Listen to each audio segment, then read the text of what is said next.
రాయలసీమ ప్రజానికానికి, ఆంధ్రప్రదేశ్ ప్రజలకు నూతన సంవత్సర శుభాకాంక్షలు, అలాగే సంక్రాంతి శుభాకాంక్షలు తెలియజేస్తూ ఉన్నాం.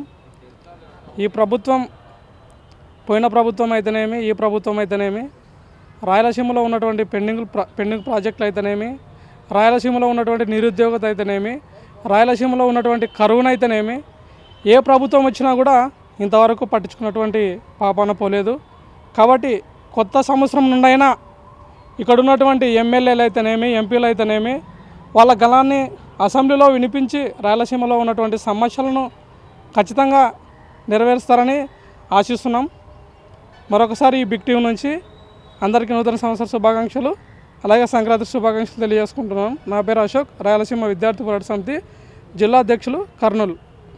బిగ్ టీవీ వాళ్ళకి నూతన సంవత్సర శుభాకాంక్షలు.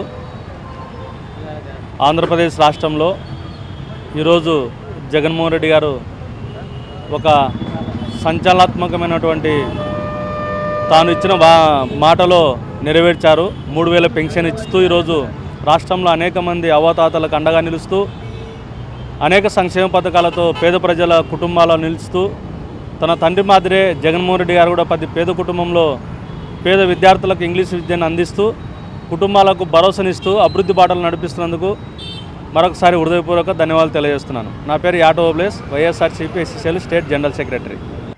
కర్నూలు జిల్లా రాయలసీమ వాసులకు బిగ్ టీవీ తరపున నూతన సంవత్సర శుభాకాంక్షలు, అలాగే సంక్రాంతి శుభాకాంక్షలు తెలియజేస్తున్నాను.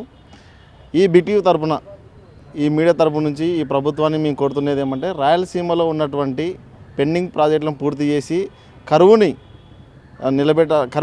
లేకుండా చేయాలని చెప్పేసి వలసలు వెళ్ళిపోతున్నారు, సుగ్గుకుపోతున్నారు. ఇట్లా గుంటూరు ప్రాంతానికి అయితేనేమి, ఇట్లా బెంగళూరుకి అయితేనేమి, ఇట్లా హైదరాబాద్కి అయితేనేమి, ఇలా వలసలు పోకుండా శాశ్వత పరిష్కారం వేదావతి ప్రాజెక్టు అయితేనేమి, గుండ్రేల ప్రాజెక్ట్ అయితేనేమి, తర్వాత ఈ పెండింగ్ ఎత్తిపోతల ప్రాజెక్టులు అయితేనేమి, ఇవన్నింటినీ పూర్తి చేసి ఈ ప్రాంతం కూడా కోస్తా ప్రాంతంలాగా సస్యశ్యామలంగా ఉండేలాగా ఈ ప్రభుత్వం చొరవ తీసుకోవాలని చెప్పేసి కోరుతున్నాము. ఎందుకంటే తుంగభద్ర నది అయితేనేమి, కృష్ణా నది అయితేనేమి ఈ ప్రాంతం మీదుగా పోతున్నా కానీ ఈ ప్రాంతం వాసులు తాగడానికి కూడా నీళ్ళు లేవు. ఇప్పుడే చాలామంది కిలోమీటర్ల దూరం వెళ్ళి తాగడానికి నీళ్ళు తెచ్చుకునేటువంటి పరిస్థితి కోస్తాలో ఎప్పుడు ఇటువంటి పరిస్థితి ఎదురు కాదు.